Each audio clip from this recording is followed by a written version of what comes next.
1980 के दशक में चंबल में एक महिला डकैत का नाम काफी चर्चा में था। उस महिला डकैत का नाम था फूलन देवी। हुआ था वैलेंटाइन डे, प्यार मोहब्बत का दिन, जिस दिन 19 महिलाएं विधवा। जो डकैत था घनश्याम केवट, कैसे वो इनकाउंटर हुआ था? उसने 30 अच्छे ग्रेनेड फेंक दी और उन्होंने समझा लोगों ने कि साहब यहाँ आग लगी है, इसमें जलकर मर गया। फिर ग्रेनेड फेंका और एक ग्रेनेड का एक टुकड़ा आईजी के पेट में, एक डीआईजी के पेट में। कितने घंटे का इनकाउंटर? 2 दिन तो चला ही था। करीब 52 घंटे। वो मेरे पास आए, बोले साहब कोई नहीं जाएगा और आप मीडिया से झूठ बोल दे कि रात में भागे। हमने कहा कोई नहीं जाएगा तो मैं जाऊँगा। तो मैंने AK-47 लिया, जैसे मेरे हाथ में AK-47 और टीवी पर लाइव पीएससी कहा कि ऊपर ग्रेनेड फायर को, ऊपर से मैं कवरिंग फायर देता हूं, अब ग्रेनेड फायर करो। फूलन देवी बनी कैसे, क्या कहानी है उसकी? फूलन का चचेरा भाई था मैयादीन, जमीन को लेकर विवाद था। बहमई कांड में 20 ठाकुर मारे गए, उसके बाद फिर 19 मल्लाह मारे गए, फिर यादव मारे गए। उन्होंने कहा तू जिंदा है। विक्रम आया, इसके सीने पर राइफल लगाई और गोली मार दिया। तो उस दिन मानसून सत्र के दौरान ये लंच के बाद अपने घर आई। शेर सिंह राणा और उसके साथी थे, उन्होंने गोली मारकर फूलन की हत्या कर दी। फूलन देवी पर अत्याचार हुआ इसलिए वो डकैत बनी। आपने कहा कि डीजीपी से हटाया गया, कौन हटाया था डीजीपी से? आज बताइए कौन। मुझे तो अखिलेश यादव, मुलायम सिंह जी ने राइटर दिया। शिवपाल ने 100-150 आदमी इकट्ठा किए और थाने पर हमला। बोले ब्रजलाल जी, मुख्यमंत्री जी चाहते हैं कि शिवपाल को आज ही क्लीन चिट दिया जाएगा और शाह आलम खान को जेल में दिया जाएगा। मैंने कहा व्हाट आर यू टॉकिंग, जिसने सही काम किया है। बोले मुख्यमंत्री की इच्छा है। तो मैंने कहा जब तक ब्रजलाल SSP है तब तक ना आप कर पाओगे ना मुख्यमंत्री कर पाएंगे।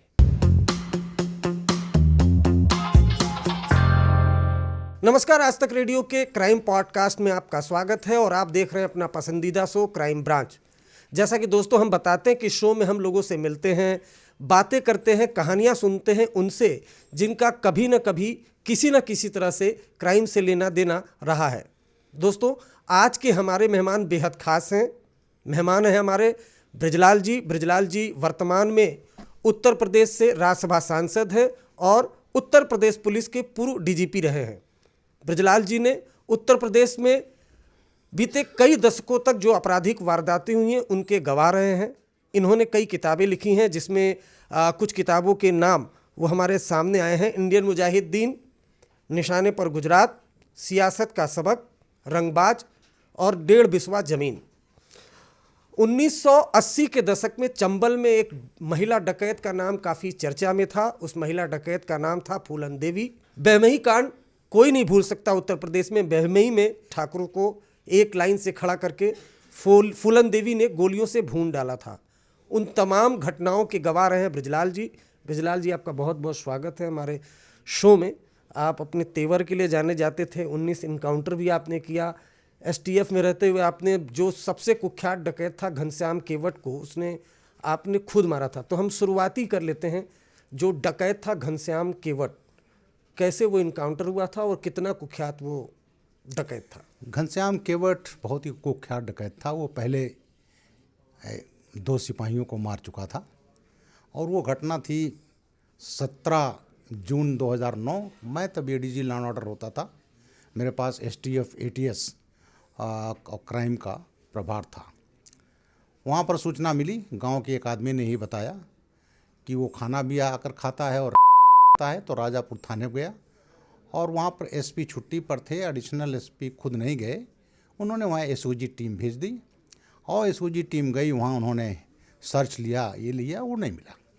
उसके बाद टीम जो हमारी होती SOG की, चित्रकूट की, वो अंदर जीने से जब ऊपर गई, आगे कांस्टेबल था समीम, 22 साल का नया लड़का, और जैसे हो गया तैसे उसको फायर आता है सर में और मार दिया जाता है। तो वो जो घनश्याम केवट एक दुछत्ती में छिपा हुआ था और कांस्टेबल समीम मारे जाते हैं। उसके बाद जवान पोजीशन लेते हैं। उसने 30 अच्छे ग्रेनेड फेंक दी। उसने कई लड़के इंजर्ड होते हैं। फिर उसके बाद मुठभेड़ शुरू होती है। DIG सुशील कुमार सिंह जाते हैं और उनका गनर इकबालुद्दीन मारा जाता है। उसके बाद इंस्पेक्टर बेनी माधव सिंह PSC के थे, उनको लाइट मशीन गन लेकर के DIG ने छत पर लगा दिया और वहाँ पर घनश्याम ने एक झोपड़ी से छुप करके मारा, वो मारे गए। और फिर कांस्टेबल वीर सिंह मारे गए। तो जो हालत थी, उसके बाद DIG Sushil Kumar Singh, VK Gupta IG PSU हो गए और उन्होंने समझा, लोगों ने कि साहब यहाँ आग लगी है, इसमें जलकर मर गया। और जैसे लोग गए उसने फिर ग्रेनेड फेंका अरे और एक ग्रेनेड का एक टुकड़ा आईजी के पेट में, एक डीआईजी के पेट में, एक इंस्पेक्टर के, और नेचुरली भगदड़ मचती है। और इस तरह से जो हालात थी उस समय, तो जो 4 किल्ड, जिसमें एक इंस्पेक्टर रैंक का और डीआईजी आईजी सहित 7 गंभीर रूप से इंजर्ड। विक्रम सिंह मेरे डीजीपी होते थे, बोले क्या होगा, मैंने कहा मैं जा रहा हूँ।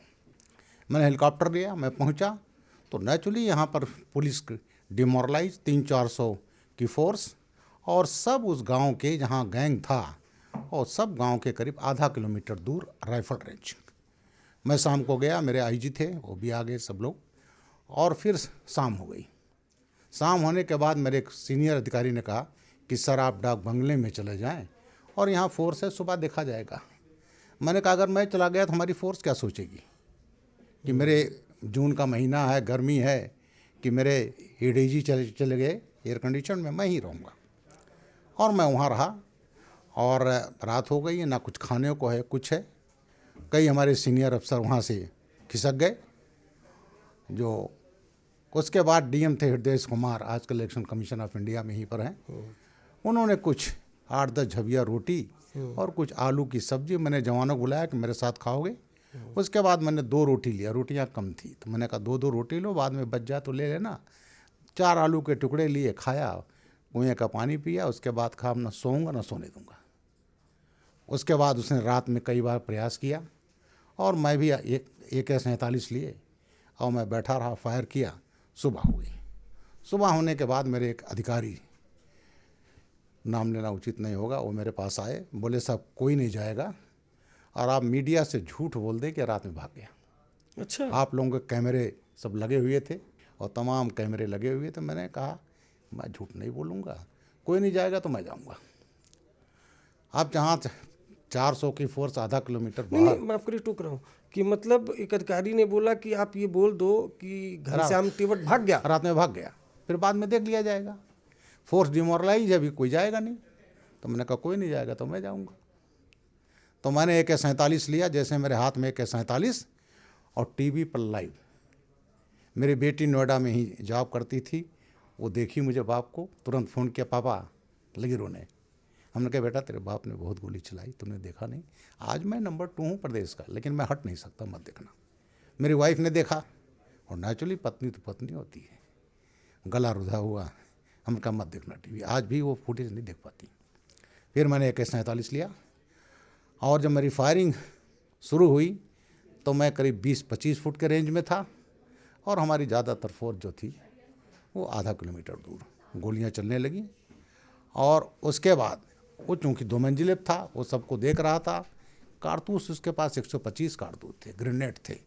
फिर मैंने वो ग्रेनेड चलाया, AK-47 से फायर करता रहा। अब स्थिति हुई क्या करें, तो मैंने PSC कहा कि ऊपर ग्रेनेड फायर को, ऊपर से दूर से। तो उसने कहा नहीं सब मार देगा। तो मैंने कहा अच्छा मैं कवरिंग फायर देता हूँ, अब ग्रेनेड फायर करो। खैर हवलदार ने ग्रेनेड फायर किया, लेकिन वो प्रिसाइजली 2 मंजिले पर नहीं पड़ रहा था। तो मैं और मेरे 2 गनर, फिर मैंने फायर करना शुरू किया। मेरे गनर ने मुझे जो है उसमें ग्रेनेड फेंका, लेकिन वो नहीं हुआ। फिर मैंने ग्रेनेड फेंका और उसके बाद अब स्थिति थी वो निकल जाए, वो अंदर हो जाए कमरे के अंदर। फिर उसके बाद मैंने एक तरकीब सोची, मैंने ग्रेनेड फेंका और कहा कि मैं पेट्रोल ग्रेनेड फेंक रहा हूँ। लाउड हेलर से आवाज़, पेट्रोल ग्रेनेड नाम की कोई चीज़ नहीं होती। बहरहाल मैंने ग्रेनेड फेंका और उसके बाद डेस्परेशन में वो निकला और निकल करके वो कूदा नीचे और फिर नीचे आ गया, दौड़ा कर उसको मार लिया गया। और वो था 18 जून 2009 और मेरा वो लास्ट ऑपरेशन था जिसको मैंने खुद लीड किया। वैसे मैंने अपने हाथ से जो मैंने लाइव ऑपरेशन किए हैं खुद, उसमें 19 और एक घनश्याम केवट, तब मैं प्रदेश का ADG था और पूरा देश देख रहा था कि एक ADG रैंक का अफसर जो है 2 गनर लेकर के वो गोली चला रहा है। तो वो मेरा लास्ट ऑपरेशन। तो मैं आपको ये भी बता दूं कि जो घनश्याम केवट का इनकाउंटर था वो उत्तर प्रदेश पुलिस में बहुत चर्चा में रहा। लाइव इनकाउंटर था, लगातार टेलीविज़न चैनल पर लाइव हो रहा था और कहीं ना कहीं उसमें जो उत्तर प्रदेश पुलिस थी शुरुआत में उसकी फजीहत भी हुई। कितने घंटे का इनकाउंटर, 2 दिन तो चला ही था? करीब 52 घंटे। 52 घंटे का वो इनकाउंटर था जिसमें घनश्याम केवट जो बहुत कुख्यात डकैत था, जिसने 4 पुलिस वालों को मार दिया था, फाइनली जो एडीजी लॉ एंड ऑर्डर थे उस वक्त के ब्रजलाल जी, इनके हाथों घनश्याम जो केवट है उसका अंत हुआ। दूसरा आप जो सवाल पूछते हैं 1980 के दशक की जो फूलन देवी, बैंडेड क्वीन के नाम से जिस पर फिल्में भी बनी, ये फूलन देवी बनी कैसे, क्या कहानी है उसकी? मैं 1982 में 22 अप्रैल 82 को गया था एडिशनल एसपी जालौन। बेहमई कांड हो गया था वैलेंटाइन डे। अच्छा। 1981 मैंने एक आर्टिकल लिखा था कि वह था वैलेंटाइन डे, प्यार मोहब्बत का दिन, जिस दिन 19 महिलाएं विधवा हो गई थी। तो वो बेहमई कांड था। बेहमई कांड के बाद पूरा देश हिल गया। क्या था बेहमई कांड? बेहमई कांड में ऐसा हुआ, फूलन देवी गैंग, हम उस गैंग को बोलते थे IR 76, इंटर रेंज 76 फूलन मान सिंह। तो ये फूलन मान सिंह की गैंग की पहली बात बताऊँ, आपने फूलन को पहले पूछा कि कैसे डकैत बनी। तमाम इसमें भ्रांतियाँ हैं, फिल्म भी बनी। स्थिति ये थी और ये भी कहा गया उसका अपहरण कर लिया गया। अपहरण कुछ नहीं था। ये गुढ़ा का पुरवा गांव है, बीहड़ का गांव है, जमुना के किनारे मल्लाहों का गांव है। वहाँ पर एक विक्रम मल्लाह जाता था और फूलन का चचेरा भाई था मैया दीन। ज़मीन को लेकर विवाद था। फूलन 5 बहनें थी, एक भाई था। तो इसका भाई जब मैया दीन जाए खेत जोतने तो जा कर के लेट जाए, अपने बहनों को लेकर लेट जाए। उसने चचेरा भाई था, उसने पिटाई उटाई भी किया, लेकिन इसकी शादी 13 साल की उम्र में एक 32 साल के आदमी से कर दी गई थी। वहाँ रुकी नहीं, ये भाग आई और फिर ये गांव में थी। और उस विवाद में 78 में फूलन पहली बार जेल गई। और कैसे जेल गई?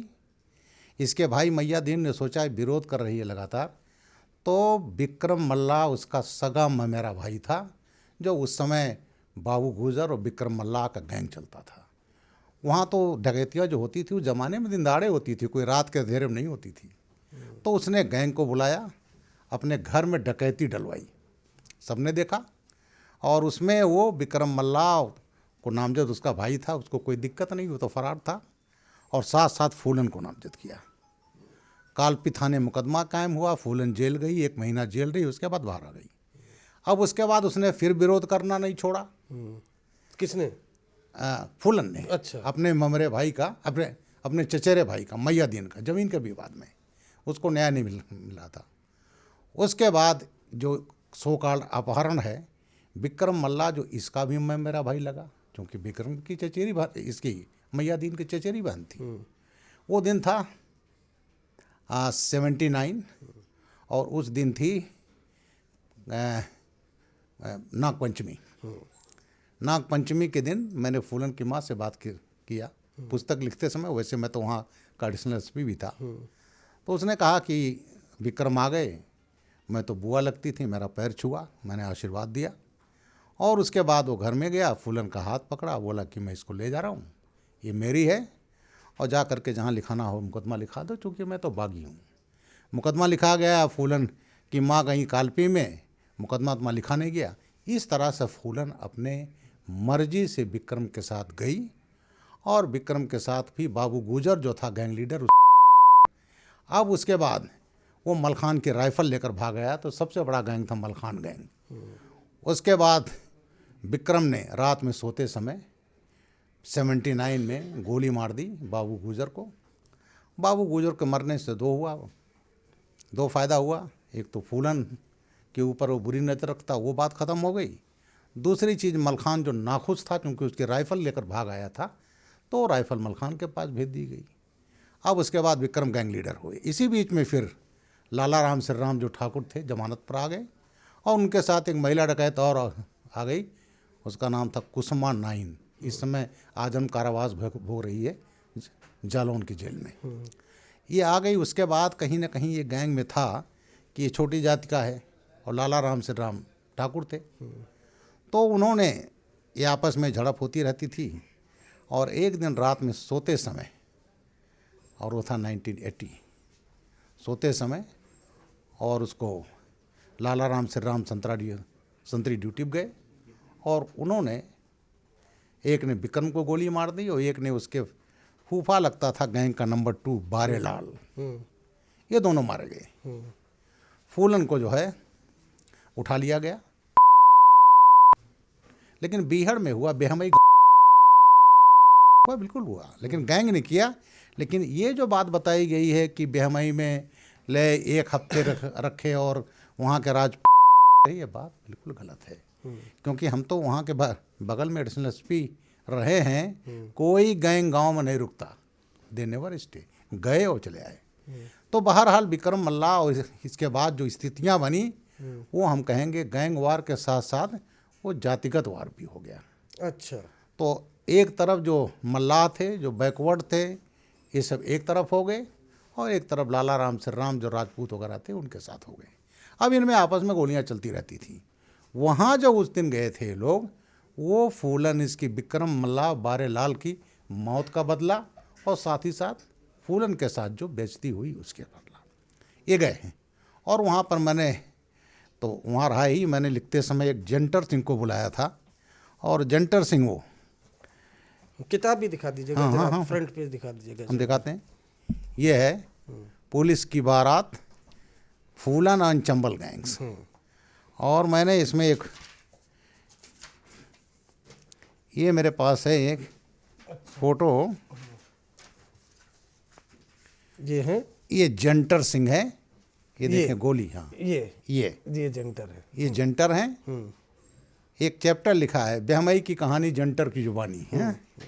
तो जंटर सिंह जो है कह रहे थे हमें 12वीं का इम्तहान देना था, मैं वहाँ पढ़ रहा था गुनगुनी धूप में खेत पर मेड़ पर, जमुना लगी है, गैंग आ गया, गैंग आया।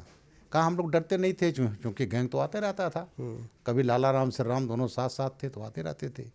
उसके बाद आ गए, सब पुरुषों को इकट्ठा किया गया, फिर बाहर लाया गया और एक लाइन में खड़ा कर दिया गया और फिर वही पूछा लाला राम को कौन खाना देता है, श्री राम को कौन खाना देता है। उन्होंने कहा साहब आप सब जानते हो, आप लोग भी तो आते थे साथ में। और एकाएक उन्होंने फायरिंग शुरू कर दी। अच्छा, और जो फायरिंग, ये जो हमको जंटर ने बताया खुद को, उसके यहाँ वहाँ पर पहले छर्रे लगे थे और उसके बाद ये लाश में पड़ा रहा। थोड़ी देर में चलो 5 मिनट हो गया, इसने समझा गैंग चला गया। तो कहा मैं तो साहब जिंदा था, और मैंने सर उठाया तो देखा विक्रम मल्लाह, पोसा मल्लाह ये खड़े हैं। उन्होंने कहा तू जिंदा है? विक्रम आया, इसके सीने पर राइफल लगाई और गोली मार दिया। जो मैंने फ़ोटो दिखाया है आर पार हो गई। इस तरह से उस घटना में 21 मारे गए थे। 21 लोग मारे गए, 21, उसमें 19 राजपूत थे, एक बैकवर्ड था, एक मुस्लिम था, एक दलित था। वो तीनों गए थे मजदूरी करने। तो इस तरह से बेहमई कांड हुआ और उसको मैं संज्ञा दूंगा वो जातिगत वार था, गैंग वार था। और गैंग वार हुआ, उसके बाद फिर तमाम फोर्स भेजी गई, पीएसी भेजी गई और तमाम जिलों में एडिशनल एसपी की पोस्ट क्रिएट हुई और उसी पोस्ट के तहत मैं पहला एडिशनल एसपी था जालौन। तो मैंने उसको देखा है। तो फूलन का जो है, जो तमाम उसको बहुत, फूलन ने एक चीज़ और बताऊं, अपने हाथ से उसने एक गोली नहीं चलाई। अच्छा, एक गोली, एक भी किसी को नहीं मारा उसने खुद। ये जो कहा जाता है उसने सबको भून दिया, हाँ उसमें विक्रम मल्लाह था और वो था उसमें बलवान गडरिया था, पुतानी मल्लाह, विश्वनाथ मल्लाह, ये सब जो इन लोगों ने मारा। लेकिन चूंकि वो IR-76 के नाम से गैंग चल रहा था, फूलन विक्रम के नाम से चल रहा था, वो भी नामजद हुई। और इस तरह से ये बेहमई कहानी है। बेहमई के बाद फिर ऑपरेशन चले, उसमें बलवान गडरिया तो 1 हफ्ते मार दिया गया, बाबा मुस्तकीम मारा गया और बाबा मुस्तकीम जो मारा गया उसी की परिणत रही दस्तमपुर कांड। उसके बाद बदले लिए गए। लाला राम श्री राम में 84 में जा कर के 15 मल्लाहों को गांव, एक अस्ता गांव था वहाँ मार दिया। अच्छा, जी हाँ। और जब बेहमई कांड ये हो गया 14 फरवरी 81 को, तो मुस्तकीम का बड़ा सम्मान था, मलखान के बाद नंबर 2 माना जाता था वो। उसने सोचा बड़ा हाट हो गया, अब कहीं जा कर के बाहर बिता लें। वो गया कानपुर देहात में, उसके भाई की ससुराल थी और वहाँ पर ये दो लोग थे। पुलिस को देखकर भागने लगे। गांव पुलिस समझ रही थी ये तो कोई छोटे मोटे क्रिमिनल होंगे। गांव वाले ने बता दिया कि साहब ये तो मुस्तकीम है, और वहाँ मुस्तकीम मारा गया। और उसी का बदला उसके गैंग ने फिर 1 साल के अंदर ही लिया दस्तमपुर, जिसमें 15 यादव मारे गए थे। और उसी में विश्वनाथ प्रताप सिंह मुख्यमंत्री थे, उन्होंने नैतिक जिम्मेदारी लेते हुए इस्तीफा दे दिया था। तो इस तरह से वो चला। अल्टीमेटली सभी गैंग मारे गए, सरेंडर हो गए। और फूलन गैंग पर मैंने भी काम किया है और मुझसे एक गोली चली उसमें।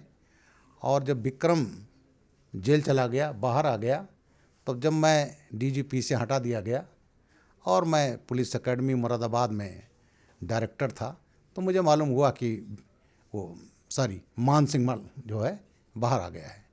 तो मैंने मान सिंह को एसपी जालौन से बात करके बुलवाया और 8 घंटा बात किया मान सिंह से। उसने कहा कि सर उस दिन तो मैं बच गया। हमके क्या हुआ? बोले फूलन रोटी बना रही थी, मैं अंडा बना रहा था, तब तक फायर आया और उस फायर में मेरा तवा उड़ गया, तो मैं तो उस दिन बच गया आपसे। तो इस तरह से ये है वो फ़ोटो उस दिन का। ये नीचे ये डाकूमान सिंह है। डाकूमान सिंह मेरे बगल में खड़ा है और ये मैं हूँ डायरेक्टर पुलिस एकेडमी। अच्छा। तो उसके बाद बेहमई कांड के बाद गैंग के पैर नहीं टिके और उसके बाद ये लोग 12 फरवरी 83 को जा कर के मध्य प्रदेश में सरेंडर हो गए। अब सरेंडर के बाद जो क्या हुआ, ये सब जेल चले गए। चंबल ने वो फूलन देवी ने सरेंडर किया। फूलन नहीं, उसमें वो था मेन तो था घनश्याम, वो दूसरा घनश्याम था। अच्छा। मलखान का ममेरा भाई। अच्छा। नंबर 2 ये दोनों गैंग जा कर के वहाँ सरेंडर हो गए। सरेंडर होने के बाद मैंने जो उससे बात किया मान सिंह से, इनको ग्वालियर जेल में रखा गया और ग्वालियर जेल में उसने कहा कि हम लोग चूँकि पत्नी की तरह थे तो हमको एक कमरा दिया गया, हम उसमें रहते थे और वो चाहता था कि फूलन माँ बन जाए। अच्छा। और कहा कुछ ऐसे सिम्टम भी हुए कि हमें लगा ये माँ बन जाएगी, लेकिन उसका पेट में दर्द होने लगा, पेट में उभार आ गया और उसके बाद ग्वालियर में ऑपरेशन हुआ, वो ट्यूमर था। और ट्यूमर की वजह से फिर वो कभी माँ नहीं बन पाई। और फिर इसने बताया कि मैं जब कहा उसने एक बड़ा डेट बताया, कहा साहब जिस दिन राजीव गांधी जी मारे गए उसी दिन मैं इटावा जेल से जमानत पर बाहर आया था। ये बाहर आने के बाद फूलन के पास गया, तुम भी आ जाओ, हमारा तुम्हारा एक ही केस है, सब छूट गया, तुम्हारा भी छूट जाएगा।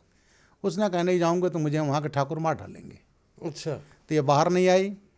फिर उसको यहाँ लाया गया तिहाड़ जेल और मुलायम सिंह यादव जी ने हजरतगंज पार्क है, बेगम हजरत महल पार्क, वहाँ वो उन्होंने एक रैली हुई उसमें निषाद मल्लाहों की और वहाँ पर डिमांड उठी और इन्होंने कहा भाई इतने दिनों से वो है, अभी ट्रायल नहीं शुरू हुआ है, तो इन्होंने उसके मुकदमे वापस ले लिए फूलन देवी के। हालांकि बाद में अदालत ने उसको वापस नहीं होने दिया और फिर फूलन को मिल गया पैरोल पर वापस आ गई और फिर इसको मिर्ज़ापुर सीट से 96 में चुनाव लड़ाया गया, जीती है। उसके बाद दूसरा चूँकि 1 साल बाद दोबारा चुनाव हो गया, उसमें हार गई। फिर जो 98 का चुनाव हुआ, 98 या 99 का है, उसमें ये दोबारा जीती। और 2001 में जब यहाँ मानसून सत्र चल रहा था तो उस दिन मानसून सत्र के दौरान ये लंच के बाद अपने घर आई और वहीं पर शेर सिंह राणा और उसके साथी थे, उन्होंने गोली मारकर फूलन की हत्या कर दी। तो ये फूलन की जो है स्टोरी है, मैंने इसमें पुस्तक में बड़ा विस्तार में लिखा है। तो फूलन करीब 63-64 का उसका जन्म रहा होगा और एक गरीब अशिक्षित, और उसका अत्याचार तो उसके भाइयों ने, उसके ममेरे भाई ने किया। 32 साल की उम्र से शादी कर दी गई, 13 साल की उम्र की लड़की, वहाँ अत्याचार हुआ।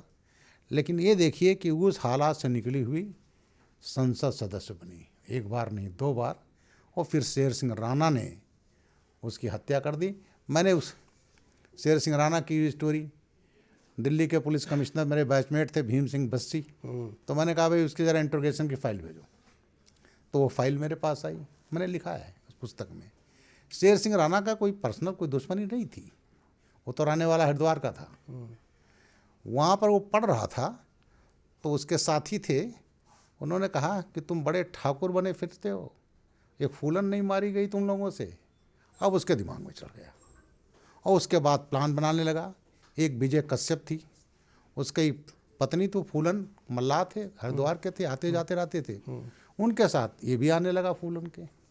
और आकर इसने प्लान बनाई, अपनी कार चोरी दिखा दिया, अपने 2 लोगों को, शेर सिंह राणा अपने साथी के नाम से दारू का काम करता था, उनसे जेल भिजवा दिया कि जमानत मत कराना, जिससे जब जो है हम मारें इसमें तो हम ये कहें कि हम जमानत करवा देंगे कि भाई ये तो शेर सिंह राणा तो जेल में था।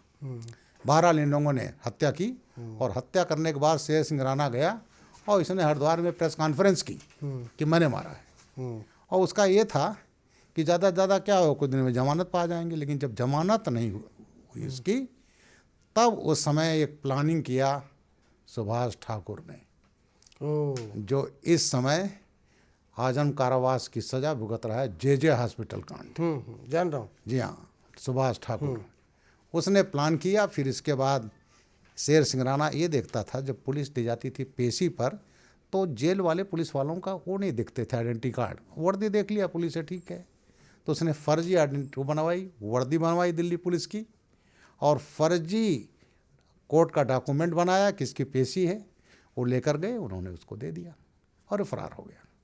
फरार होने के बाद शेर सिंह राणा गया और सुभाष ठाकुर उसकी फंडिंग करता रहा। रांची से उसका पासपोर्ट बना फर्जी, और उसके बाद वो बांग्लादेश गया, फिर आया, फिर बांग्लादेश गया, फिर दुबई गया, फिर काबुल गया। काबुल करने के बाद वो पृथ्वीराज की अस्थि उसको लाना चाहता था, तो फिर वो वहाँ गया। तो बड़ी लंबी कहानी है, भारी नट चले है कि अब वो 1192 में पृथ्वीराज मारे गए थे, वहाँ के आदमी को पटाया, कह रहा था उसमें साहब बर्फ़ पड़ रहा था, फिर ये हुआ, फिर आदमी को पटाया, गया, पहले दिन में गया कि मैं पत्रकार हूँ, और फिर वहाँ के लोगों ने पीट पाट दिया। अल्टीमेटली रात में गया, उसको खोदा, उसको हैंडी कैम से फ़ोटो भी बनाए और उसको ले करके आया दुबई, और दुबई से आकर के भारत आया। तो वहाँ एक वो थे खलीफा, उनको बोलते थे, राजपूत थे, उनका भी क्रिमिनल हिस्ट्री थी काफ़ी, मैनपुरी के, उनको दे दिया। और उसके बाद ये चला गया रांची, और फिर फंडिंग किया सुभाष ठाकुर ने, और फिर ये फरार रहा, घूमता रहा, और फिर सोचता था कोयले का कारोबार करें, धनबाद।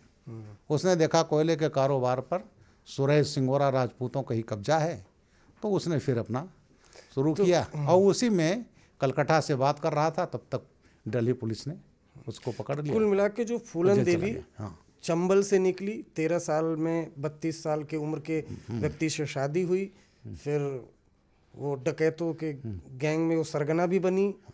उसके बाद सरगना तो कभी नहीं बनी वो, सरगना तो फिल्मों में ही दिखाया गया कि फिल्मों में, नो कभी, जितनी एक केवल मैं कहूँगा पुतली बाई जो 58 में मारी गई, वो गैंग की सरगना रही। लेकिन जितनी भी लवली पांडे, मीरा ठाकुर जितनी रही, इनकी हैसियत रही है। और ये चूँकि ये गैंग जो बना, ये क्या करते थे, जब फूलन गई विक्रम के साथ में, तो ये क्या करते, उसको भी ग्लैमर था, तो ये लाउडहेले लिए रहती थी, और कहीं जब डकैती डालते थे, कुछ करते थे, तो कहते थे फूलन का गैंग है, चिट्ठियाँ भी भेजते फूलन गैंग, तो इसलिए ऑन पेपर तो वो हो गई, लेकिन गैंग लीडर फूलन कभी नहीं रही। फूलन लेकिन काफ़ी चर्चा में रही, तो वो फूलन, उसके बाद फिर मुलायम सिंह यादव ने उसको चुनाव लड़वाया, उसके बाद वो सांसद बनी, फिर दिल्ली में आई, और लुटियन दिल्ली जो सबसे सुरक्षित माना जाता है, वहीं उसकी हत्या कर दी गई। और एक चीज़ और, 81 में घटना हुई थी, टोटल 37 मुलजिम थे, 34 तो या तो मारे गए या मर गए, 4-5 केवल बचे, और उसमें केस डायरी गायब हो गई, वो भी पॉलिटिकल साजिश से केस डायरी गायब हुई। अब उस पर ट्रायल होता रहा, फिर उसकी फ़ोटो कापी थी, और करते करते अभी 1 साल पहले एक को सज़ा हो पाई है, आजम कारावास, और मान सिंह इसमें फिर फरार हो गया है। तो इतने दिन हो गए, 43-44 साल हो गए। मान सिंह अभी जिंदा है? चौथे मान सिंह जिंदा है, तो है कहाँ वो? हैं, भागा हुआ, फरार है इसमें। तो उस समय न्याय नहीं हुआ कि जहाँ हमने जब आर्टिकल लिखा था कि 41 साल बाद भी न्याय का इंतजार है, तो अब जो है पिछले साल उसमें एक मुलजिम को सजा हो पाई, बाकी मरने वाले हैं। तो ये हुआ इतनी बड़ी केस, और ये न्याय के मैं विफलता कहूँगा कि 4 दशक बीत जाए और तब भी उसमें फैसले ना हो पाए। और ऐसा केस जिसमें पूरी दुनिया में उसकी गूंज रही, बहमई कांड की। बेहमई कांड की।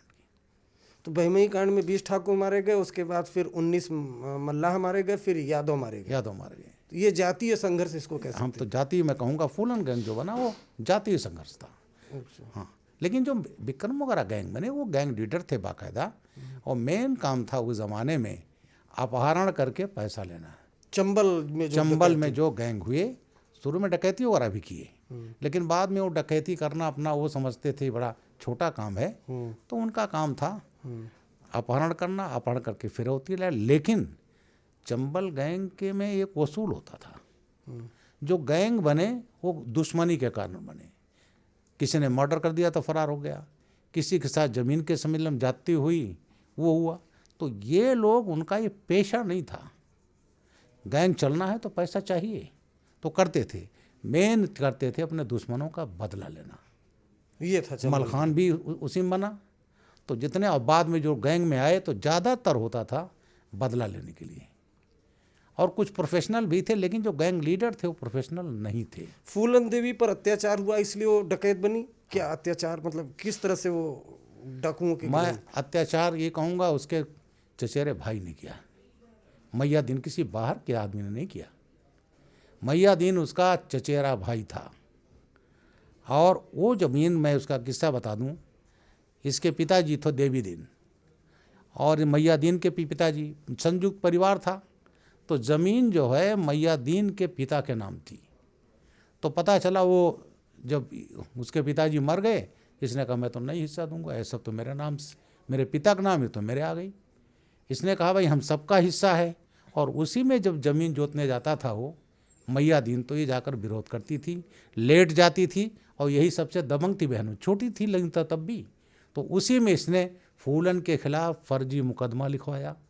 अपने चचेरे भाई विक्रम से दिन में डकैती डलवाई प्लान करके, और डकैती डलवा कर फूलन को जेल भिजवाया। 78 में बाहर आई, और उसके बाद फिर विक्रम के साथ चली गई, खुद चली गई, और इस तरह से वो डकैत बन गई। तो ये कहना कि साहब उसको अपहरण कर लिया गया, अत्याचार हुआ, अत्याचार जो हुआ ज़मीन के विवाद को उसने, उसके भाई ने किया था। ठाकुरों ने तो किया ना वो तो नहीं, तो गैंग मतलब उसमें ठाकुर से क्यों कहेंगे? गैंग वॉर हुई थी। गैंग में गैंग के लोगों ने, लाला राम श्री राम वाला गैंग था, उन्होंने किया। लेकिन ये कहना कि बेहमई गांव में लेकर उसको रखा गया और वहाँ गांव के लोग, वो बिल्कुल गलत है। अच्छा जी, अच्छा, चलिए, तो रही फूलन की कहानी। अब आपको हटाया क्यों गया था? आपने बीच में बोला था ना कि डीजीपी पद से हटाया गया था, वो बाद में पूछूंगा। जो दूसरा इम्पोर्टेंट सवाल है, आपने लिखा इंडियन मुजाहिदीन निशाने पर गुजरा। निशाने पर गुजरा थी। क्या है इंडियन मुजाहिदीन? ऐसा है कि मैंने, मेरी अभी 10वीं किताब प्रिंट में गई है। तो मैंने पहली किताब लिखा सियासत का सबक, और उसका इस समय बांग्ला एडिशन आ गया, बेस्टसेलर, 22,000 किताबें बिक चुकी। दूसरा हमने लिखा है इंडियन मुजाहिदीन, चूँकि मैं ATS यूपी का फाउंडर चीफ हूँ। अच्छा, ATS के फाउंडर चीफ हूँ मैं। जी हाँ, ठीक। STF, ATS, crime, law and order सब मेरे पास था। तो इसमें मैंने ये टेररिज्म पर, भारत में किस तरह से टेररिज्म हुआ, इंडियन मुजाहिदीन जो था ये लश्कर तोयबा ने बनवाया था पाकिस्तान की मदद से। अच्छा।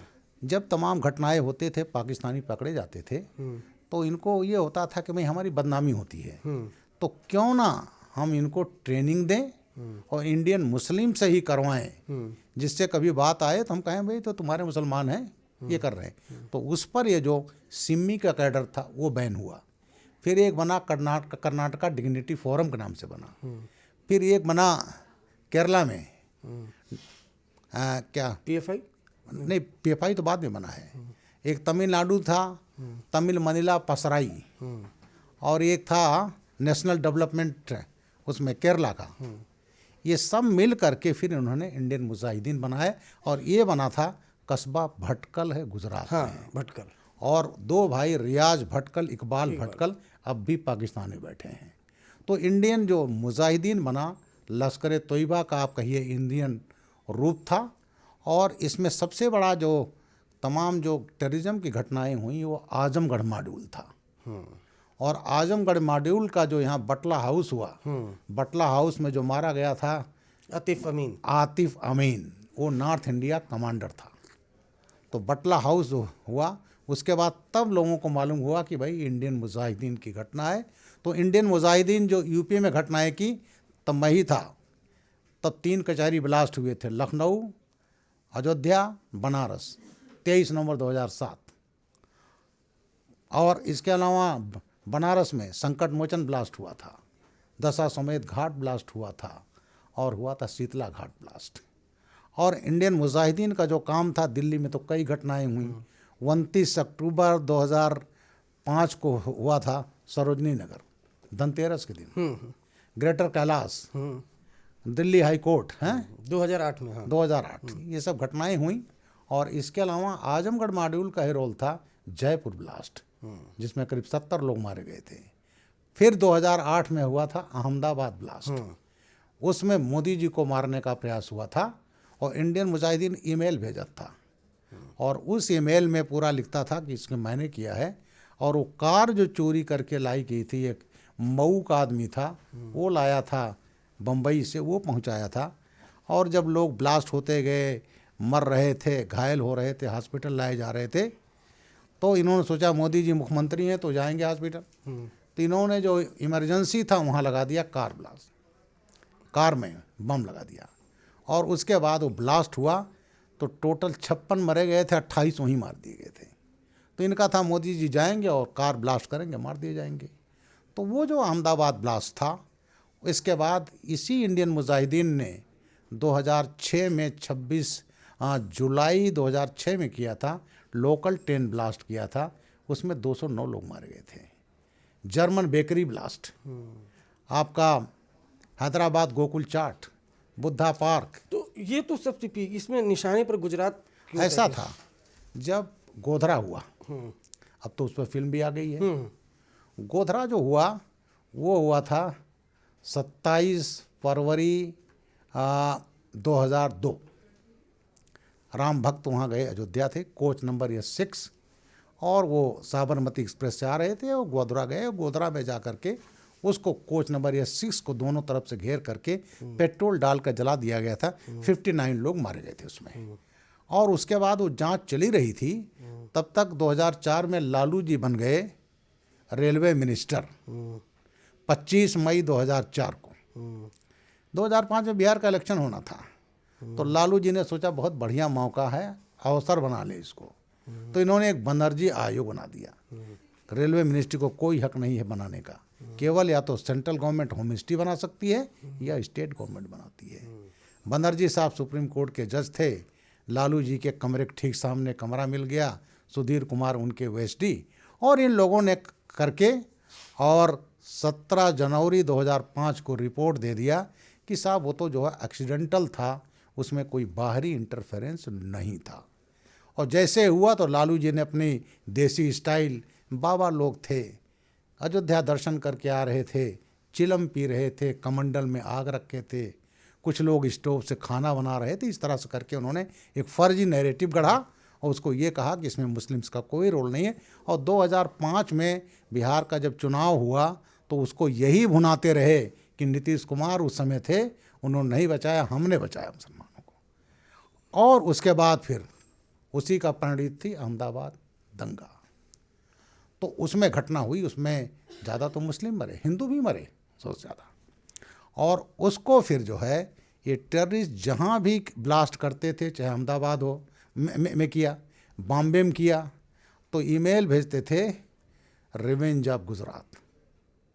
तो जहाँ जहाँ करते, बम्बई में करते थे कहते गुजरात का बदला, अहमदाबाद का बदला। तो इसीलिए मैंने पुस्तक का नाम रखा निशाने पर गुजरात। तो ये जो इंडियन मुजाहिदीन बना, ये पाकिस्तानी ट्रेंड थे, और केवल आजमगढ़ के अकेले ज़िले से 23 लोग गए थे, ट्रेनिंग किए थे। दुबई से पाकिस्तान, मुजफ्फराबाद लश्कर तोयबा हाफिज़ सईद का हेडक्वार्टर, और फिर वहाँ से ट्रेनिंग करने के बाद उनके पाकिस्तानी पासपोर्ट बनते थे फर्जी। वहाँ से कराची से काठमांडू, और काठमांडू बॉर्डर खोला, यहाँ आ गए। तो इस तरह से इंडियन मुजाहिदीन, और इसने सबसे ज़्यादा जो घटनाएं हुई हैं वो इंडियन मुजाहिदीन की हो, जिसमें आजमगढ़ मॉड्यूल हो, दक्षिण भारत का मॉड्यूल हो। फिर जब आजमगढ़ मॉड्यूल ख़त्म करने मेरा भी रोल रहा, पहला मुलजिम हमने मौलाना बसर को पकड़ को भेजा था अहमदाबाद, जिसको उसमें फांसी की सज़ा हो चुकी है। दूसरा शहजाद था, उसको हमने पकड़ कर दिया दिल्ली में, उसको आजम कारावास हुई। अभी आरी जुनैद को फांसी की सज़ा हुई पटला हाउस में। तो उसके बाद फिर ये लोग दरभंगा मॉड्यूल बनाए। मोदी जी की हुंकार रैली 2013 में हुई थी पटना, वहाँ उन्होंने ब्लास्ट किया, और गुवाहाटी ब्लास्ट हुआ था। तो इस तरह से कई ये जो है, और उसमें रियाज भटकल, इकबाल भटकल, ये जो बम यहाँ आते थे, जो दिल्ली ब्लास्ट हुआ है अहमदाबाद जयपुर, वो कर्नाटक से आते थे। और रियाज भटकल, इकबाल भटकल वो किंग पिन थे, और वो इसमें पाकिस्तान में अब भी बैठे हैं। तो फंडिंग पाकिस्तान से होती थी, और मेन पाकिस्तान का मकसद था कि इंडियन मुजाहिदीन, और इंडियन मुजाहिदीन जो पहला ईमेल भेजता था, आप ही लोग भेजते थे मीडिया को। जब उन्होंने कचहरी ब्लास्ट किया 23 नवंबर 2007 को, तो मीडिया को भेजा करीब 2.5 पेज का उनका ईमेल है कि हम इंडियन मुजाहिदीन हैं, हमने किया है। और उसमें भी लिखा हमारा कोई फॉरेन से कनेक्शन नहीं है, हम होम गोन टेररिस्ट हैं। और करके अभी हमने उस समय जो कचहरी ब्लास्ट किया था, एक वली उल्ला था, वो दशा समेत घाट ब्लास्ट में था। वो यहाँ आया था कोर्ट में, लखनऊ हाई कोर्ट, उसको कुछ वकीलों ने झापड़ मार दिया। तो उसको उन्होंने ये जो ईमेल भेजा कि मैंने कचहरी में किया है, वली उल्ला के साथ जो हुआ, वो वकीलों ने कहा कि हम मुकदमे नहीं लड़ेंगे, तो इसलिए हमारे टारगेट पर वकील हैं। और फिर लास्ट में कहा था इंशाअल्लाह next target will be Indian police. और उसके बाद जब इन्होंने अहमदाबाद ब्लास्ट किया, जयपुर ब्लास्ट किया, शीतला घाट ब्लास्ट किया, यहाँ जामा मस्जिद बटला हाउस की दूसरी बरसी पर किया था। बहुत बड़ा उसमें ये था, उसमें वो होना था कॉमनवेल्थ गेम, उसमें तैयारियां हो चुकी थी। और जामा मस्जिद में पहले एक ताइवानीज बस गई, तो उसके ऊपर फायर किया कि ताइवानीज बस है तो नेचुरली फायर होगा, तो पुलिस आएगी, मीडिया आएगी। और फिर जामा मस्जिद के गेट के पास एक वो था, ट्रांसफार्मर लगा था, वहाँ एक कार रखा था इन्होंने। और ये बड़ी ईश्वर की कृपा थी कि वो ब्लास्ट तो हुआ, लेकिन वो ब्लास्ट नहीं हो पाया, आग लग गई, ब्लास्ट नहीं हुआ। उनका यह था तब तक मीडिया जुड़ जाएगी, पुलिस जुड़ जाएगी और हम सैकड़ों मार देंगे। फिर वो नहीं हो पाया, तो उसमें भी जो एक रियाज भटकल, इकबाल भटकल का वो था यहाँ प्लानिंग। और फिर इन्होंने फिर ईमेल भेजा, और मेन उसमें कई मकसद थे, इतने लोगों को मार देना, कॉमनवेल्थ गेम डिस्टर्ब हो जाए, और मैं ही एडीजे लाना डर था, अयोध्या का जजमेंट आना था 2010 में। अच्छा, तो ये भी था। हम हर जिलों, हर उसमें हेलीकॉप्टर लेकर हर जगह घूमते थे, व्यवस्था करते थे। तो ये चीज़ को दंगा हो जाए, कॉमनवेल्थ गेम डिस्टर्ब हो जाए, पूरे दुनिया में हो जाए कि हिंदुस्तान सेफ नहीं है। तो एक तीर से कई निशाने थे, जो जामा मस्जिद ब्लास्ट इन्होंने किया था। खैर वो सब बेनकाब हो गया। आपने कहा कि डीजीपी से हटाया गया, ये भी बताते हैं कौन हटाया था आपको डीजीपी से, आज बताइए खुलकर। ऐसा नहीं, हम तो, हमें कोई दिक्कत नहीं। मैं 2011 में 1 अक्टूबर को डीजीपी हुआ, और फिर 2012 में अखिलेश जी आ गए, मैं हटा दिया गया। और उसमें मैं इसको बुरा नहीं मानता, प्रत्येक मुख्यमंत्री को अपना डीजी रखने का हक होता है, अच्छी बात है। दिक्कत कहाँ हुई है, अखिलेश जी ने मुझे भेज दिया डायरेक्टर पुलिस अकेडमी मुरादाबाद। अब मैं काम करने वाला आदमी था, मैं क्या करूं, तो मैं पढ़ाता था। 120 डीएसपी थे हमारे, उनको पढ़ाता था। 365 इंस्पेक्टर ट्रेनिंग, उनको पढ़ाता था। एक जुडिशरी का बैच आ गया 10 दिन के लिए, उनको पढ़ाता था। फिर भारत सरकार ने लिखा कि इनको बहुत खतरा है। उसमें यूपीए गवर्नमेंट थी, मनमोहन सिंह जी मुख्यमंत्री प्रधानमंत्री थे, शिंदे साहब गृह मंत्री थे। और फिर भारत सरकार ने लिखा इनको खतरा है, तो मुझे लाया गया डीजी सिविल डिफेंस लखनऊ। उसके बाद 3 अक्टूबर 2012 को मुझे होम मिनिस्ट्री बुलाया गया। मेरा तय हुआ स्पेशल डीजी सीआरपीएफ, और प्रणव सहाय हमसे 2 साल सीनियर थे, उनको बनाया गया डीजी। शिंदे साहब मुझे घर बुलाए 3 अक्टूबर 2012 को, कृष्णा मेनन मार्ग। उन्होंने कहा ब्रजलाल जी आप बहादुर हैं, 4 टाइम प्रेसिडेंट अवार्डी हैं, आपके बारे में बहुत चीज़ें हैं। तो मैं अभी बनाता था, लेकिन ये कहा गया नहीं साहब अभी इनको स्पेशल डीजी हम बनाएंगे। तो प्रणव सहाय का 6 महीना रिटायरमेंट है, और प्रणव सहाय वो चले जाएंगे, उसके बाद आप CRP चीफ होंगे।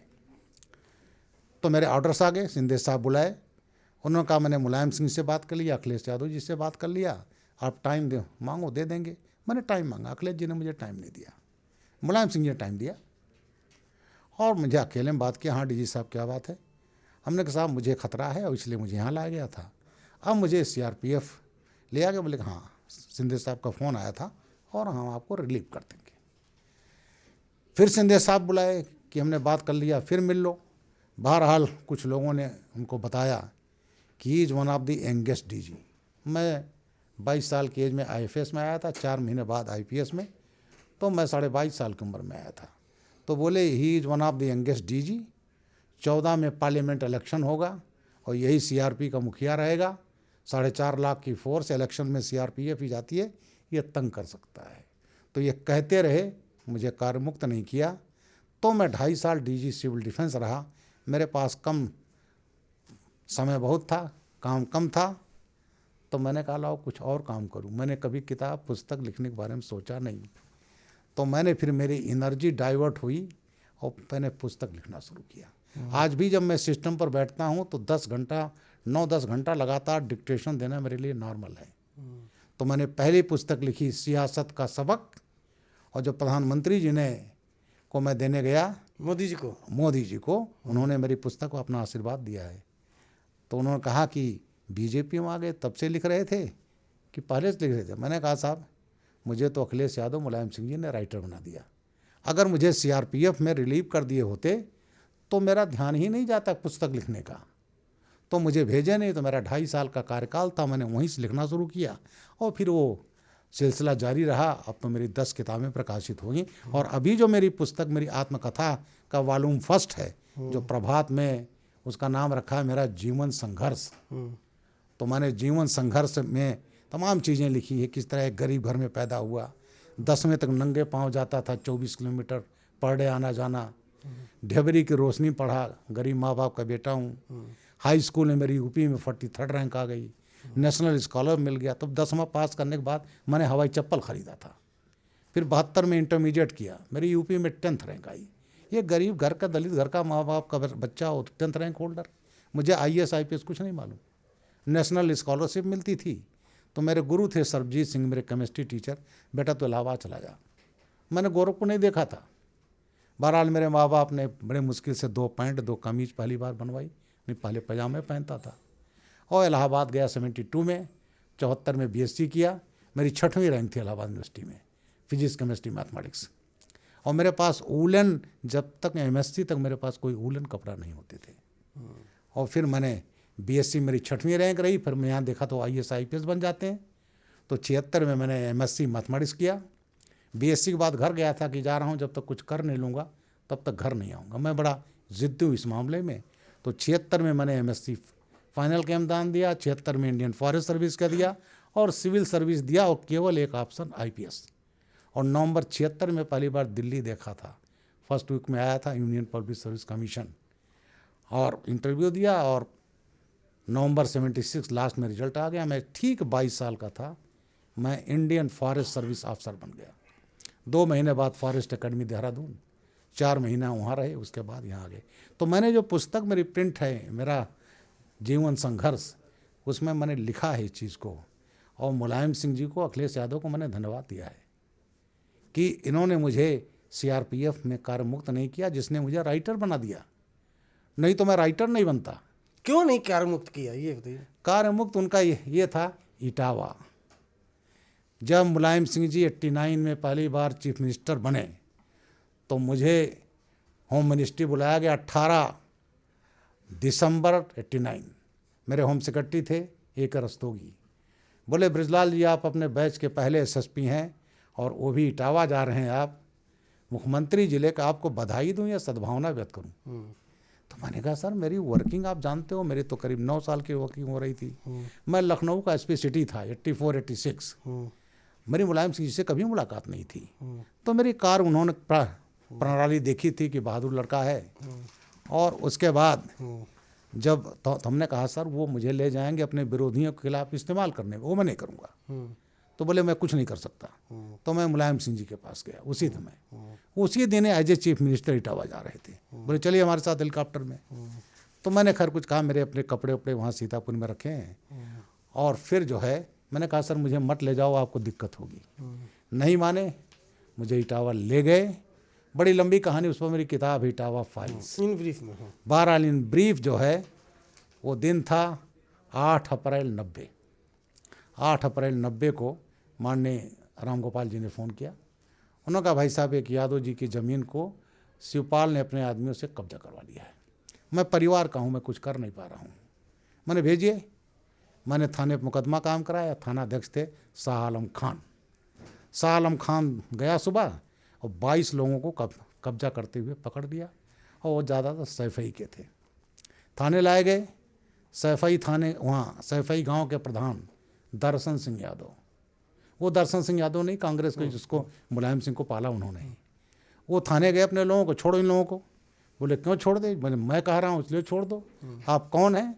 तो थाना अध्यक्ष को झापड़ मारा दर्शन सिंह, मैं हूँ दर्शन सिंह यादव, सैफई गांव का प्रधान, रिश्ते में मुलायम सिंह का मैं चाचा लगता हूँ।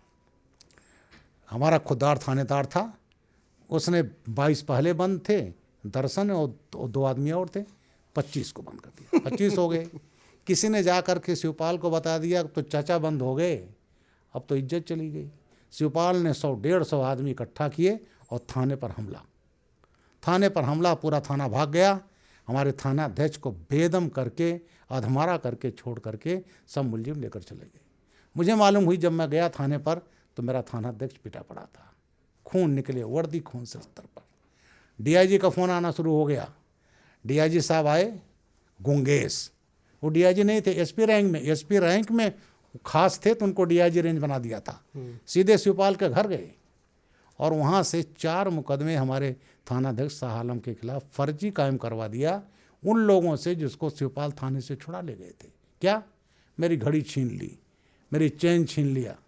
और डीआईजी जब रात के 12 बजे डाक बंगले पहुँचे, वो कमरे के अंदर गए भी नहीं, बोले ब्रजलाल जी, मुख्यमंत्री जी चाहते हैं कि शिवपाल को आज ही क्लीन चिट दिया जाएगा और शाह आलम खान को जेल भेज दिया जाए।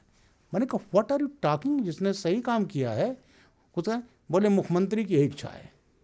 तो मैंने कहा जब तक ब्रजलाल एसएसपी है तब तक ना आप कर पाओगे ना मुख्यमंत्री कर पाएंगे। और मैंने शिवपाल को नामजद करके हुए मुकदमा कायम किया थाना सिविल लाइंस में। कभी सोचे होंगे मुख्यमंत्री के गिर डिस्ट्रिक्ट में उसी का एसएसपी दर्शन सिंह गिरफ्तार हो गए थे। मैंने शिवपाल पर रेड किया। 2 दिन के बाद सीआईडी की टीम पहुंच गई, और सीआईडी की टीम पहुंच गई और उन्होंने मुझे बहुत तंग किया है। अच्छा, ये इटावा फाइल्स इस पुस्तक में लिखा मैंने, इटावा फाइल्स में, और इतना तंग किया कि उस केस को सीआईडी जांच कराई। शाह आलम खान के खिलाफ मुकदमे में चार्जशीट लगवा दी गई और मुझे बर्खास्त करने का डिपार्टमेंटल प्रोसीडिंग कराया गया। 91 में कल्याण सिंह जी आ गए, तब वो सब केसेस ख़त्म हुई है शाह आलम के हमारे, और मुझे एसएसपी मेरठ लाया गया था, और उसका बदला अखिलेश यादव ने भी लिया।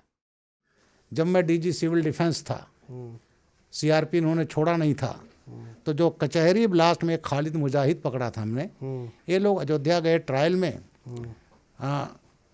वहाँ से लौट रहे थे, उसको लू लग गई। मैं तो नॉन पुलिस ऑर्गेनाइजेशन में था, खालिद मुजाहिद की मर गई, उसका साथी था डॉक्टर तारिक कासमी, तो उसकी लू लगने से मौत हो गई।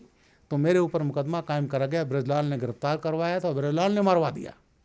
तो जैसे मैंने कोई रिमोट डेवलप कर लिया हो। तो अखिलेश जी ने मेरे खिलाफ 18 मई 2013 को मेरे खिलाफ बाराबंकी कोतवाली में मर्डर का मुकदमा कायम किया, और उसमें मुझे गिरफ्तार करने का प्रयास किया गया।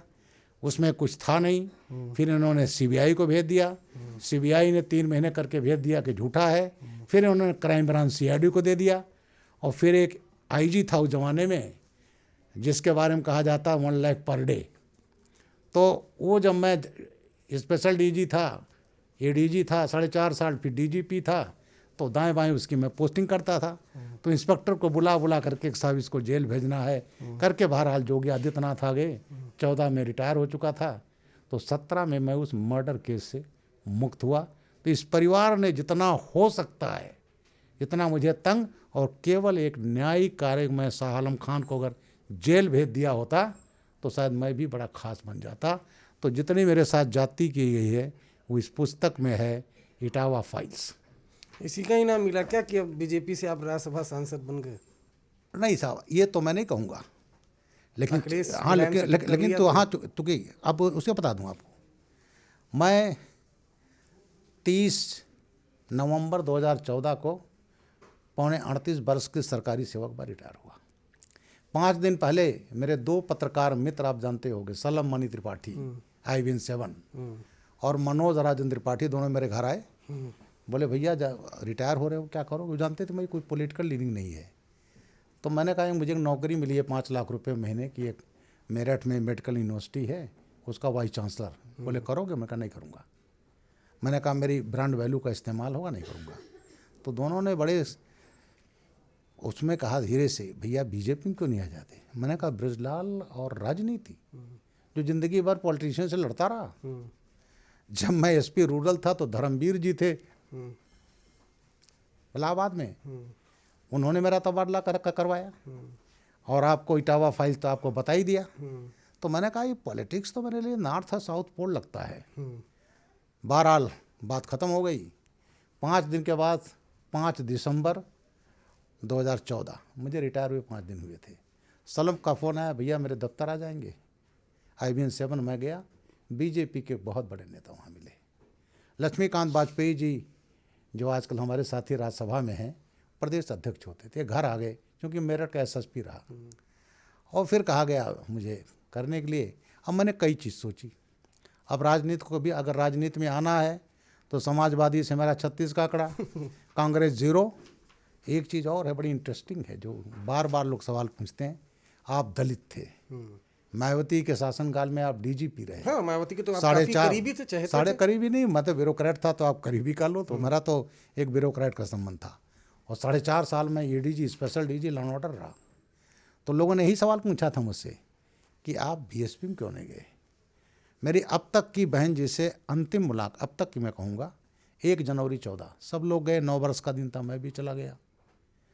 उसके बाद मैं DG सिविल डिफेंस था। मैंने कहा भाई कटती में बहन जी से मिलने, मैंने कई बार टाइम मांगा, मुझे टाइम नहीं दिया गया मिलने को। पता चला पहले 1 लाख रुपया जमा होता है तब। तो मैंने कहा भैया मैं तो दलित भी हूँ, DGP भी रहा हूँ। नहीं खैर, अब आप चूंकि नेता भी हैं तो 1 लाख जमा होता है, ये तो वेरीफाइड नहीं, चलिए बहरहाल मुझे कुल मिलाकर के मुझे समय नहीं दिया। हाँ, मैं आखिरी 2 आपसे सवाल पूछता हूँ जो सबसे इम्पोर्टेंट है। वो है कि 2 जून 1995 गेस्ट हाउस कांड, हाँ, आप उस वक्त कहाँ पर तैनात थे और क्या जानते हैं इस घटना के बारे में? मैं उस समय जो गेस्ट हाउस कांड हुआ था, उस समय माननीय मुलायम सिंह जी ने इटावा से मुझे हटाया, पहले PSC आजमगढ़ भेजा। मैं वहाँ भी खुश था। 3 महीने बाद मुझे वहाँ से हटा दिया गया। मैं SP economic offences wing CID में था, बनारस में तैनात था। उसके बाद वहाँ जब गेस्ट हाउस कांड, नहीं सारी गेस्ट हाउस कांड, हाँ, तो मैं DIG हो गया था। तो मैं DIG था उस समय, और 95 की बात है। और मुझे दाएं बाएं पोस्टिंग में रखा गया था, PTS उन्नाव, बिल्कुल बियाबान में मैं। और उस समय मुझे बुलाया गया। शायद ये भी होगा कि वो हमने क्या किया, कैसे किया, किस तरह से झुका नहीं, तो शायद वो भी कारण रहा होगा। और मैं आपसे लोग शायद विश्वास न करें, मायावती जी पहली बार मुख्यमंत्री बनी थी। मेरी ना काशीराम जी से मुलाकात थी और ना मायावती से मुलाकात थी। और मुझे बनाया गया था DIG रेंज आगरा। उसी घटने के बाद मैं DIG रेंज आगरा गया। और हालांकि 3-4 महीने बाद वो गवर्नमेंट चली गई और फिर प्रेसिडेंट रूल लगा, और फिर वहीं से मैं गवर्नमेंट ऑफ इंडिया चला गया था। तो गेस्ट हाउस कांड मुझे अच्छी तरह जानकारी है। क्या था? हैं, गेस्ट हाउस कांड, उसमें काशीराम जी काफ़ी टाइट रखते थे इनको। और उसके बाद मायावती जी ने गेस्ट हाउस कांड में, वहाँ गेस्ट हाउस मीराबाई मार्ग पर, उन्होंने अपने लोगों को बुलाया और सरकार से अपना समर्थन वापस ले लिया। जब वापस ले लिया, बैठक कर रही थी, तो मुलायम सिंह जी ने, जैसे उनकी आदत थी, इनके जो बाहुबली लोग थे, जितने बाहुबली थे, सबसे ज़्यादा जितने बाहुबली हुए हैं सब समाजवादी पार्टी में रहे, चाहे वो मुख्तार अंसारी हो, चाहे अतीक अहमद हो, चाहे अन्ना शुक्ला हो, डीपी यादव हो, जितने बड़े रहे हैं। फूलन जो डकैत रही उनको दो बार एमपी बनाया। ददुआ जो रहा उसके सगे भाई को इन्होंने एमपी बनाया, उसके बेटे को एमएलए बनाया वीर सिंह को। तो तमाम बाहुबली और दलित जो विधायक थे उठा करके उनको कि ले जा करके डरा धमका करके लालच दे करके और इनको तोड़ लें बीएसपी को और अपनी सरकार बना लें। और उसी में मायावती जी को जान से मारने का प्रयास हुआ कमरे में उनको। और उस समय एक बीजेपी के विधायक थे फर्रुखाबाद के, उन्होंने, मैं नाम भूल रहा हूँ, और उन्होंने लीड लिया, वहाँ गए और मायावती की जान बचाई। और जान बचाने के बाद बीजेपी की काफ़ी सीटें थी, मोर देन डबल। और इसके बाद मायावती को उन्होंने, बीजेपी ने उनको पहली बार मुख्यमंत्री बनाया था। ये तो हो गई। अब आपसे मैं एक चीज़ जानना चाहूँगा, जो आखिरी मेरा सवाल होगा, चंबल की कोई ऐसी कहानी जो आप न भूलते हो, कुछ ऐसा जो आप दर्शकों को हमारे बता सकते? जी हाँ, चंबल की जो कहानी है, उस चंबल की कहानी में आप जानते होंगे उस समय मलखान गैंग, मलखान गैंग तो सबसे बड़ा गैंग था। और उसी का ममेरा भाई था यह घनश्याम। अच्छा, ये है घनश्याम। ये देखें घनश्याम, दाढ़ी, लंबे बाल, और ये हाथ में राइफल है, ये G3 है। G3 ये पाकिस्तान स्पेशल फोर्सेस की थी, 600 राउंड पर मिनट फायर करती थी। और ये जब बांग्लादेश वार हुआ, फौजी उठा लाए, इन्होंने गैंग को बेच दिया। तो हम लोगों के पास 303 राइफल होती थी बोल्ट एक्शन, और इनके पास होती थी 600 गोली पर मिनट वाली, और भी राइफलें थी, ऑटो राइफल थी। तो ये जब मलखान सरेंडर हो गया जून 82 में, तो मेरे एसएसपी थे, अभी अभी उनका देहांत हुआ है, श्री विजय शंकर जी, जो डायरेक्टर सीबीआई रहे। जी हाँ, वो मेरे एसएसपी थे। उन्होंने मुझे बुलाया कि भाई वो तो हाजिर हो गया, इसका मैं, मेरा भाई है, ये भी हाजिर हो जाएगा, तो कुछ ऐसा करो कि ये हाजिर हो तो हमारे यहाँ हो और एटलीस्ट एमपी में हाजिर ना हो। तो मैंने उसको प्लान बनाया। ये मजदूर था, हमने इसमें भी लिखा है एक मजदूर आदमी किस तरह से प्रताड़ना से इतना बड़ा खूंखार डकैत बन गया।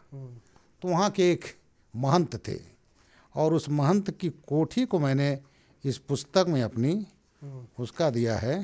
तो बहरहाल उसने काफ़ी अत्याचार किए, और इस तरह से एक बकरी चराने वाला ये माली मजदूर ये मलखान गैंग में गया, क्योंकि उसका भाई था, और इस तरह से ये कोठी उसकी है, जिसकी वजह से ये डकैत बना। तो बहरहाल मैंने, एक डॉक्टर थे और उन्हीं के चाचा थे जिनका पहले मजदूर था। तो मुझे जानकारी हुई, तो मैंने उनसे पूछा कि चाचा जी, सुनते हैं गैंग आता कभी कभी आपके चरण छूने आ जाता? बोले हाँ भैया आ जाता है। तो मैंने कहा उससे कहो कि हाजिर होगा तो हमारे यहाँ होगा, और नहीं तो मैंने मलखान के जो हाजिर हुए 5-6 लोग हमारे यहाँ के थे। तो मैंने उनको एंटी डकैती एरिया एक्ट में उनके लोगों को बंद करके कार्रवाई की, और इसके घर पर गया घनश्याम के। मैंने कहा अगर हाजिर हो गया वहाँ तो वही हाल करूँगा जो मलखान के आदमियों को किया है।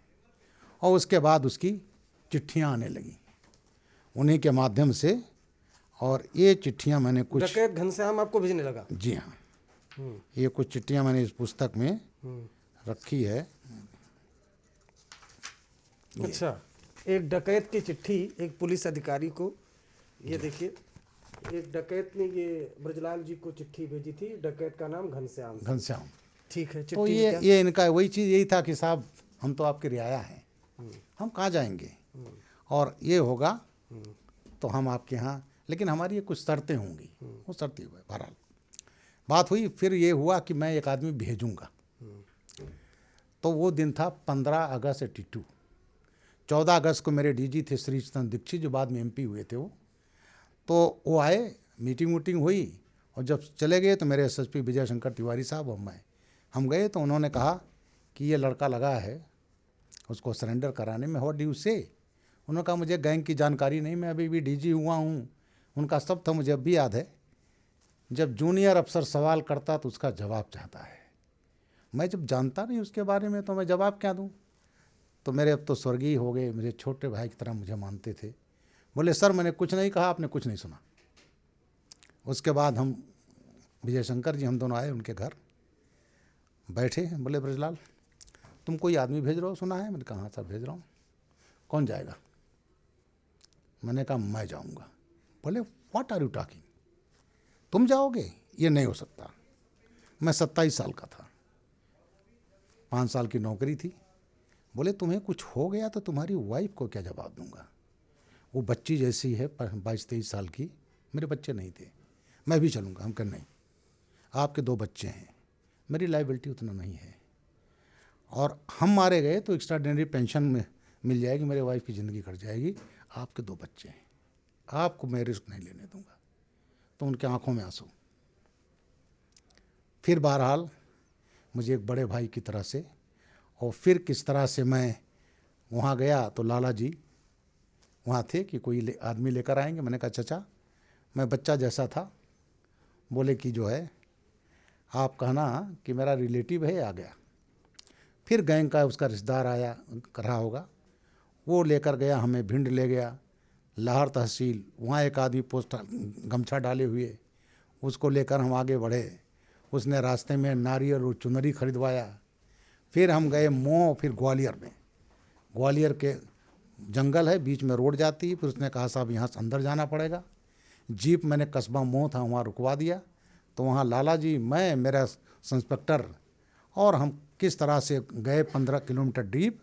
और लाला जी से कहा था कि आप बताइएगा मेरा रिलेटिव है। ये आउट ऑफ क्यूरियोसिटी चला आया, और तब वहाँ जा कर के और फिर वहाँ गए। उसने लाला जी का पैर छुआ, और फिर उसने कहा कि चाचा ये कौन है? अब वो बेचारे व्यापारी आदमी, उनके मुंह से आवाज़ नहीं निकली। तो मैंने देखा गड़बड़ हो जाएगा, तो मैंने कहा घनश्याम मैं हूँ ब्रजलाल एडिशनल एसपी जालौन। उसने कहा हुजूर आप?